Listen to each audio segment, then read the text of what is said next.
সম্মানিত আসসালামু আলাইকুম ভিউয়ার্স, দূরে এবং কাছে যেখান থেকে ভিডিওটি দেখতেছেন সবাইকে জানাই অসংখ্য ধন্যবাদ। এবং দেখুন এই কাঁচা বাজার, তারা কাঁচা বাজারের ভিতরে যে যানজট শুরু হয়েছে রাস্তাঘাট কাটার জন্য, চারদিকে রাস্তাঘাট কেটে ফেলার জন্য, এবং এই জন্য মানুষের অনেক ভোগান্তি, অনেক পথ হেঁটে আসতে হয়। তারপরে এই গাড়িগুলো এখান থেকে গাড়িতে উত্তরা যাওয়ার জন্য তো আপনারা সরাসরি দেখতে পাচ্ছেন কী পরিমাণ যানজট শুরু হয়েছে। তো দেখতে থাকুন। মানুষ নিচ দিয়ে আমি আপনাদের যদি চেষ্টা করি যে কেউ গাদাগাদি করে মানুষ হাঁটার জন্য হেঁটে আসছে।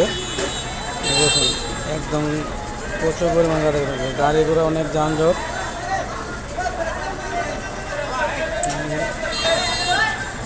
ভালো করে দেখানোর চেষ্টা করি। এদিক দিয়ে জাম বেরিয়েছে, আস্তে আস্তে ধীরে ধীরে যানজট বাড়তে চলেছে। দেখতে থাকুন। পিছনে আপনি